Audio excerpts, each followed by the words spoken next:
تو بات یہ ہے کہ اللہ کے رسول صلی اللہ علیہ وسلم نے دو عظیم عبادتوں یعنی روزہ اور حج کے بعد، یعنی برکات و حسنات سے بھرے ہوئے دنوں کے بعد، ان میں اچھے اعمال کیے جانے کے بعد اللہ کا شکر ادا کرنا اور اس کا ذکر قائم کرنا مشروع کر دیا، یعنی لافل کر دیا۔ نماز عیدین کو مشروع قرار دے دیا مسلمانوں کے لیے۔ اور بات یہ ہے کہ عیدین کی نمازوں کی کچھ واجبات ہیں اور کچھ سنتیں ہیں جن کا جاننا ہر مسلمان کے لیے ضروری ہے، تاکہ وہ ان عبادتوں میں رسول اللہ صلی اللہ علیہ وسلم کی مکمل طور پر تابعداری کرے، یعنی صحیح طور پر ان کے جو سٹیپس ہیں ان کو فالو کرے۔ تو آئیے کچھ احادیث کو ہم دیکھتے ہیں۔ سب سے پہلی چیز، عید کے دن غسل کرنا اور بہترین لباس پہننا، یعنی عید کے موقع پر عمدہ لباس پہننا مسنون ہے۔ امام ابن قیم رحمہ اللہ نے بیان کیا کہ رسول اللہ صلی اللہ علیہ وسلم عیدین کے موقع پر اپنا سب سے زیادہ خوبصورت لباس پہنتے تھے، جیسے ابن عباس رضی اللہ عنہما سے روایت ہے، کان رسول اللہ صلی اللہ علیہ وسلم یلبس یوم العید بردۃ حمراء، یعنی رسول اللہ صلی اللہ علیہ وسلم عید کے دن سرخ دھاریوں والی چادر پہنتے تھے۔ علامہ البانی رحمہ اللہ نے اس حدیث کو صحیح قرار دیا ہے۔ اگلی حدیث، آپ صلی اللہ علیہ وسلم کا عید الاضحیٰ کی نماز کے لیے بغیر کھائے ہوئے جانا سنت ہے، یعنی کھائے بغیر جانا عید الاضحیٰ کی نماز کے لیے۔ بریدہ رضی اللہ عنہ سے روایت ہے، کان رسول اللہ صلی اللہ علیہ وسلم لا یخرج یوم الفطر حتی یطعم ولا یطعم یوم الاضحیٰ حتی یصلی۔ اس کی ٹرانسلیشن ہے کہ رسول اللہ صلی اللہ علیہ وسلم عید الفطر کے دن گھر سے نہیں نکلتے تھے یہاں تک کہ کچھ کھا پی لیتے، اور عید الاضحیٰ کے دن نماز ادا کرنے کے بعد کھاتے تھے۔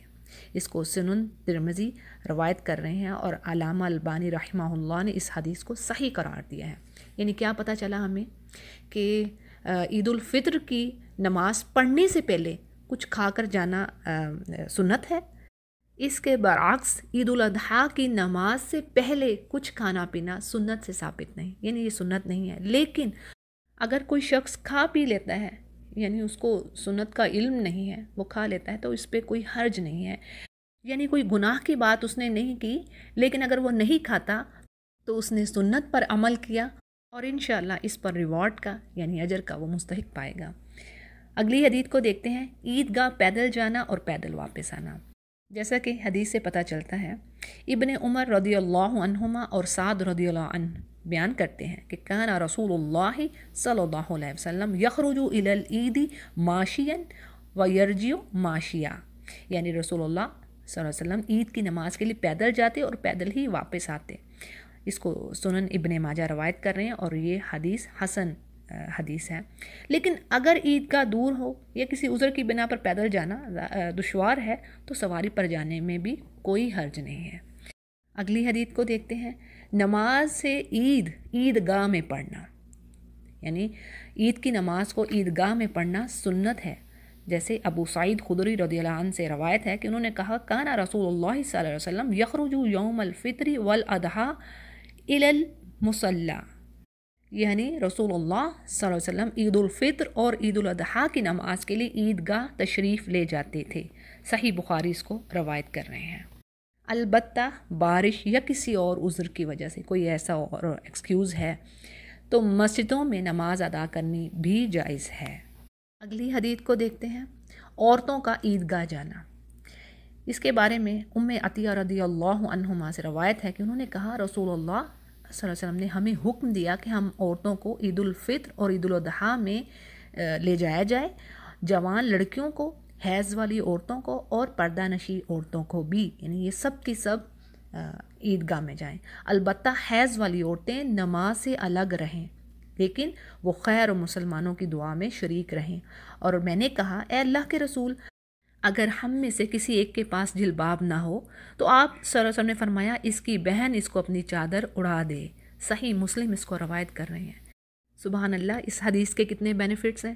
یعنی آپ صلی اللہ علیہ وسلم نے عورتوں کو کیا حکم دیا کہ وہ بھی خیر و برکات کے کاموں میں پیچھے نہ رہیں، شامل رہیں، مسلمانوں کی دعاؤں میں شامل رہیں، خیر کے کاموں میں شامل رہیں۔ حتیٰ کہ حیض والی عورت کو بھی کہا ہے کہ وہ بھی عیدگاہ جائے، ہاں وہ کیا ہے کہ نماز سے الگ رہے، یعنی جیسے علیحدہ انتظام ہوا ہوتا ہے اکثر مساجد میں، یعنی مسجدوں کے اندر نہیں لیکن باہر انہوں نے خیمے لگا دیے ہوتے ہیں تو وہاں پر وہ ٹھہریں، لیکن کیا ہے دعا میں شامل ہوں، جب دعا کی جاتی ہے خطبہ سنیں، یہ خیر کے کام ہے، برکات کے کام ہے، سبحان اللہ۔ تو ہمیں ان چیزوں کا علم ہونے چاہیے، ہمیں پتہ ہی نہیں ہے، اور اکثریت خواتین کی اس بات سے لا علم ہے، میجورٹی کو پتہ ہی نہیں ہے اور وہ مساجد میں جاتی بھی نہیں ہے۔ تو بات یہ ہے کہ ہمیں دین کا علم حاصل کرنا ہے، آگے دوسروں تک بات پہنچانی ہے تاکہ ہم خیر و برکہ کے کسی بھی عمل میں پیچھے نہ رہیں۔ اور اسی طرح ہم بعض مقامات پر دیکھتے ہیں کہ عورتیں سرے سے عیدگاہ جاتی ہی نہیں ہیں، اور اگر جاتی ہیں تو وہ عید کی نماز ختم ہوتے ہی بغیر خطبہ سنے، یعنی عید کا خطبہ بھی نہیں سنتی اور گھر واپس لوٹ جاتی ہیں۔ تو یہاں پر ہم کیا پاتے ہیں کہ رسول اللہ صلی اللہ علیہ وسلم نے انہیں عیدگاہ جانے اور عید کا خطبہ سننے کا حکم دیا ہے، لیکن عورتوں کو یہ تعلیم بھی دی گئی ہے کہ وہ نماز عید کے لیے نکلنے سے پہلے خوشبو وغیرہ کا استعمال نہ کریں، اس سے پرہیز کریں، یعنی اس پر بڑی سخت پکڑ آتی ہے، اور حدیث کے الفاظ ہیں کہ جو عورت خوشبو استعمال کر کے لوگوں کے پاس سے گزرے تاکہ اس کی خوشبو ان تک پہنچے تو وہ عورت بدکار ہے، اور اس حدیث کو بھی البانی رحمہ اللہ نے حسن کہا ہے۔ یعنی ایک تو خوشبو لگا کے نہیں جانا، اور شوخ اور بھڑکیلا لباس نہیں پہننا، اور پردے اور حجاب کے احکامات پر اچھے طریقے سے عمل کرنا ہے۔ اس پر حدیث کے الفاظ ہیں، ابن عباس رضی اللہ عنہما سے روایت ہے، آپ نے کہا کہ میں رسول اللہ صلی اللہ علیہ وسلم کے متعلق گواہی دیتا ہوں کہ آپ نے عید کی نماز خطبہ سے پہلے پڑھائی، پھر خطبہ ارشاد فرمایا، اور آپ نے خیال کیا کہ آپ عورتوں کو خطبہ نہیں سنا سکے تو خود آپ صلی اللہ علیہ وسلم ان کے پاس تشریف لے گئے اور انہیں واضح و نصیحت فرمائی۔ صحیح مسلم اس کو روایت کر رہے ہیں۔ اور اگلی حدیث کو دیکھتے ہیں، عید گاہ جاتے ہوئے تکبیرات کہنا۔ تو اس کے بارے میں یہ ہے کہ مردوں کو عید گاہ جاتے ہوئے بلند آواز سے تکبیرات کہنا چاہیے، اور ایک راستے سے عید گاہ جانا اور دوسرے راستے سے واپس آنا یہ مسنون ہے، یہ سنت سے ثابت ہے۔ اور اسی طرح عورتوں کا آہستہ تکبیرات کا کہنا سنت ہے، اور عید الاضحیٰ کی تکبیر 9 ذی الحجہ کی صبح سے لے کر 13 ذی الحجہ کی عصر تک کہنا مسنون ہے، یعنی 9 ذی الحجہ کی صبح سے ہر فرض نماز کے بعد پڑھنا اور 13 ذی الحجہ کی عصر تک کہنا یہ مسنون ہے۔ یعنی بعض علماء نے ان تکبیرات کو فرض نمازوں کے ساتھ خاص کر دیا ہے، جیسے کہ عمر بن خطاب اور عبداللہ بن عمر رضی اللہ عنہما کے عمل سے یہ بات ثابت ہے کہ وہ لوگ فرض نمازوں کے علاوہ دیگر اوقات میں بھی تکبیرات کا اہتمام کرتے۔ ایک چیز تو یہ کرنی ہے نا کہ ہر فرض نماز کے بعد تکبیر پڑھ لی، ٹھیک ہے، یہاں پر ایسا ہی ہوتا ہے، یعنی سعودی عربیہ میں کہ حرمین میں ہر فرض نماز کے بعد امام تکبیر پڑھتا ہے، فرض نماز کے بعد ایک بار تکبیر پڑھی جاتی ہے، لیکن اس کے ساتھ ساتھ دن کے دوسرے اوقات میں بھی تکبیرات کا آپ اہتمام کیجیے۔ اسی طرح امام بخاری کے بارے میں آتا ہے کہ انہوں نے اپنی کتاب صحیح بخاری میں لکھا ہے کہ عمر بن خطاب رضی اللہ عنہ منی میں اپنے خیمے میں تکبیر کہتے تو مسجد والے ان کی تکبیر کو سن کر تکبیر کہتے۔ اور اسی طرح ایک اور جگہ پر بات آتی ہے کہ ابن عمر رضی اللہ عنہما ان سب دنوں میں نمازوں کے بعد اپنے بستروں میں، خیموں میں، مجلسوں میں اور راستوں میں تکبیر کہا کرتے تھے، اس کو بھی صحیح بخاری روایت کرتے ہیں۔ اور تکبیر کے کلمات کا ثبوت صحابہ کرام سے ہمیں ملتا ہے۔ سلمان رضی اللہ عنہ سے روایت ہے کہ انہوں نے کہا، اللہ کی بڑائی بیان کرو، اللہ اکبر اللہ اکبر اللہ اکبر کبیرہ۔ فتح الباری اس کو روایت کرتے ہیں۔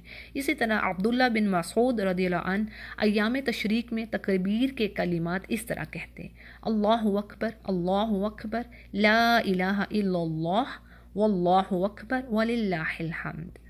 اور بات یہ ہے کہ مرد حضرات کے لیے بلند آواز سے اور عورتوں کے لیے آہستہ اپنے جی میں تکبیر کہنا رسول اللہ صلی اللہ علیہ وسلم کی سنت ہے۔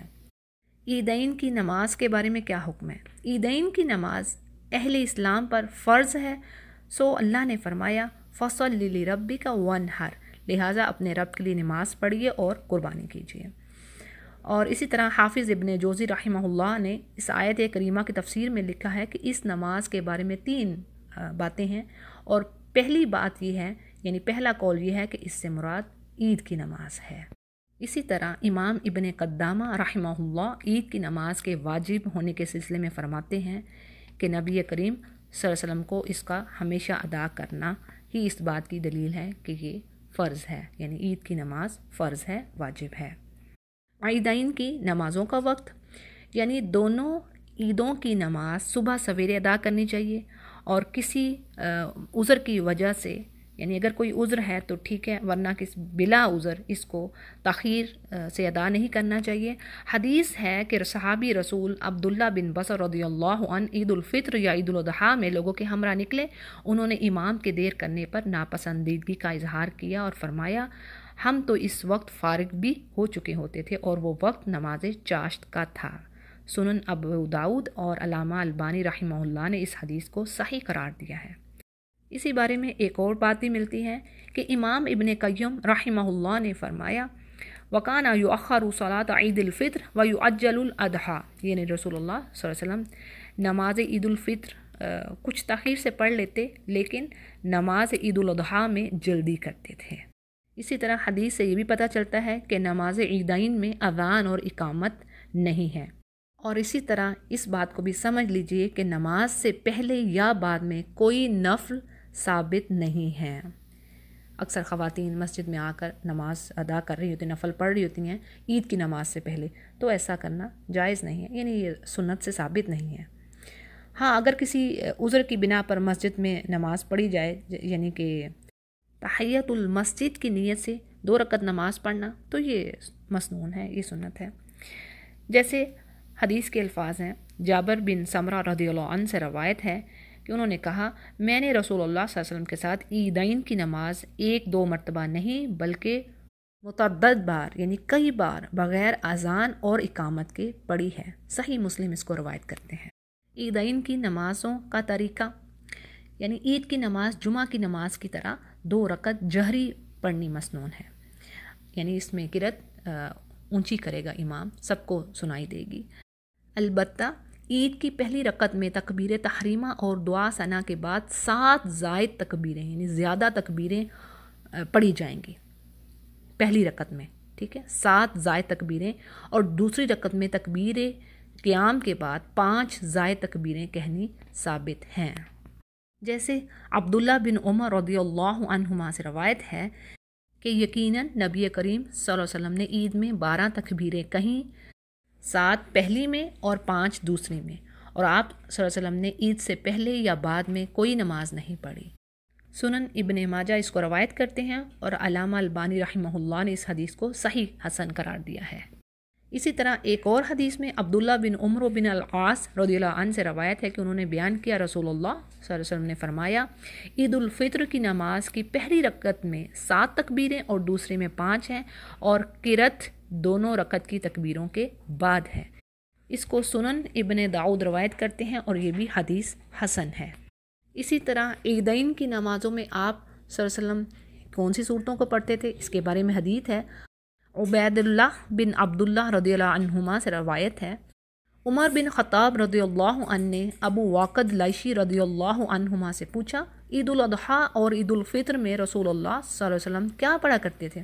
انہوں نے جواب دیا کہ آپ صلی اللہ علیہ وسلم ان میں قاف والقرآن المجید اور اقتربت الساعۃ وانشق القمر، یعنی سورۃ القمر اور سورہ قاف کو پڑھا کرتے تھے۔ صحیح مسلم اس کو روایت کرتے ہیں۔ عید کے خطبے کے بارے میں حدیث ہے، جابر رضی اللہ عنہ سے روایت ہے کہ انہوں نے فرمایا کہ میں رسول اللہ صلی اللہ علیہ وسلم کے ساتھ عید کے دن تھا، آپ نے بغیر اذان اور اقامت کے خطبہ سے قبل نماز پڑھائی، پھر حضرت بلال رضی اللہ عنہ کے سہارے خطبہ کے لیے کھڑے ہوئے اور واضح و نصیحت فرمائی اور لوگوں کو تقوی اختیار کرنے کا حکم دیا اور اللہ کی اطاعت پر ابھارا۔ پھر خواتین کے پاس آپ تشریف لے گئے اور انہیں بھی واضح و نصیحت کی۔ متفقن علیہ، یعنی یہ حدیث حسن ہے۔ اسی طرح عید کے دن ایک دوسرے کو مبارکباد دینا بھی مشروع ہے، جیسا کہ محمد بن زیاد رحمہ اللہ نے بیان کیا کہ میں ابو امامہ رضی اللہ عنہ اور رسول اکرم صلی اللہ علیہ وسلم کے دیگر صحابہ کرام رضی اللہ عنہم کے ساتھ تھا، اور وہ عید سے واپس آنے پر ایک دوسرے سے کہتے تھے، تقبل اللہ منا و منک، یعنی اللہ تعالی ہم سے اور تم سے قبول فرمائے۔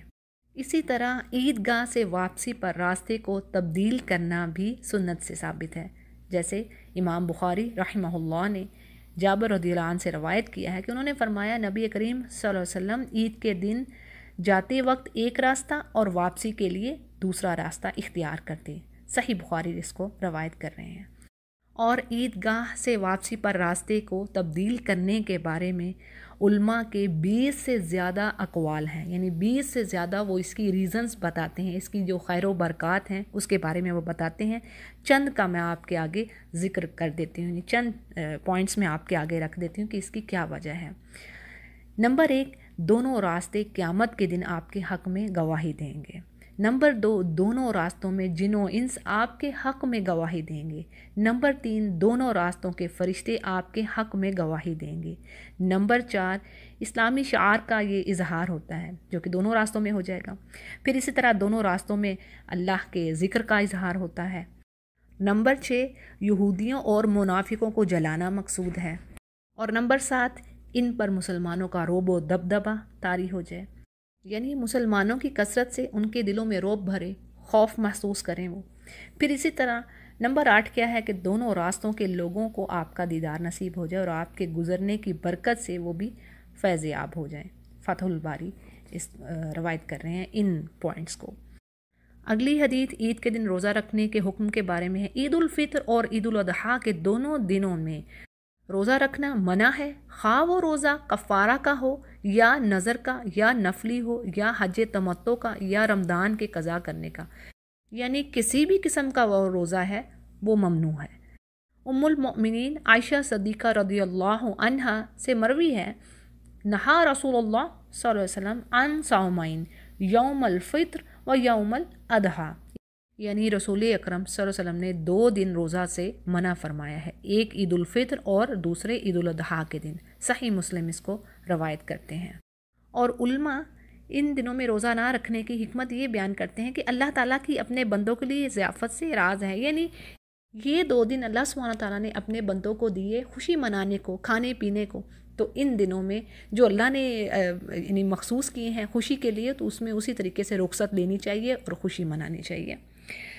اور پھر عید کے دنوں میں ان چیزوں سے بچنا چاہیے جو چیزیں اللہ کی نگاہ میں ناپسندیدہ ہیں، جن کے بارے میں نبی کریم صلی اللہ علیہ وسلم نے ناپسندیدگی کا اظہار کیا ہے، جیسے وہ تمام لہو کام دنیا کے جو انسان کو برائی کی طرف لے کے جاتے ہیں. پھر اسی طرح عید کے دنوں میں جائز طریقے سے خوشی منانا ہمارے دین سے ثابت ہے، لیکن یہ خوشی بھی اسلام کے دائرے میں رہ کر منائی جائے گی انشاءاللہ. ام المؤمنین عائشہ رضی اللہ عنہا سے روایت ہے کہ میرے گھر ابو بکر صدیق رضی اللہ عنہ تشریف لائے اور اس وقت میرے پاس انصار کی نوعمر 2 لڑکیاں تھیں جو ان اشعار کو پڑھ رہی تھیں جو بعاث کے دن انصار نے پڑھے تھے.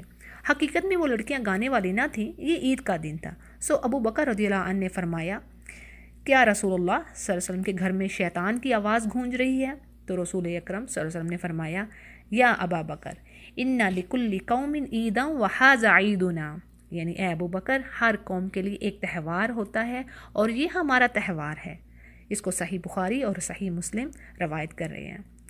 اور اسی طرح ایک دوسری روایت میں ام المؤمنین عائشہ رضی اللہ عنہا سے روایت ہے کہ وہ فرماتی ہیں کہ عید کے دن کچھ حبشی لوگ مسجد میں آئے اور بعض آلات حرب کے ساتھ کھیل پیش کرنے لگے. سو آپ صلی اللہ علیہ وسلم میرے کمرے کے دروازے کے پاس تشریف لائے اور خود ان کے کھیل کا مشاہدہ کرنے لگے اور مجھے بھی آپ نے بلا لیا، اور جب میں آئی تو آپ نے مجھے اپنی چادر کی اوٹ میں کر دیا تاکہ میں پردے میں کھڑی ہو کر ان کے کھیل کا نظارہ کر سکوں، یعنی ان کے کھیل کو دیکھ سکوں.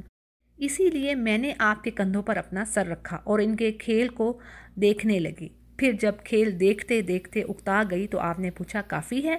میں نے کہا ہاں، اور آپ صلی اللہ علیہ وسلم نے فرمایا اب تم چلی جاؤ. صحیح بخاری اور صحیح مسلم اس کو روایت کر رہے ہیں. تو دیکھیں ان احادیث سے ہمیں کیا پتہ چلتا ہے کہ دین ہمارا بور نہیں ہے، جیسے کہ اکثر لوگ کہتے ہیں یہ تو بورنگ بات ہو رہی ہے آج کے دن. نہیں، الحمدللہ یہ خوشی کا دن ہے.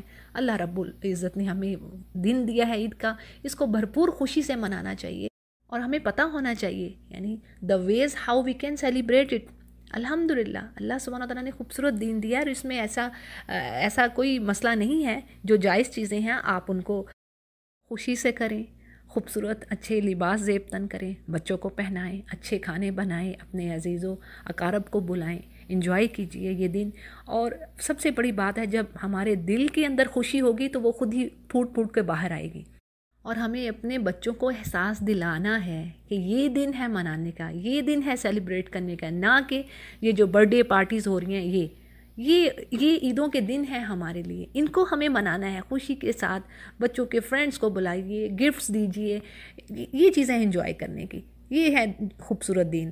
تو دوسری چیزوں سے ہٹائیے اور بچوں کو یہ بہترین آلٹرنیٹ دیجئے. اور اللہ سے دعا ہے کہ اللہ سبحانہ تعالیٰ ہمیں اپنی محبت دے، ہمارے دلوں کو اپنی محبت سے بھر دے، نور سے بھر دے، اور ہمارے ایمان کو ہمارے اور ہماری اولادوں کے دلوں میں سجا دے اور واپس نہ کبھی پلٹے. آمین یا رب. اللہ تعالیٰ ہم سے اور آپ سے قبول فرمائے.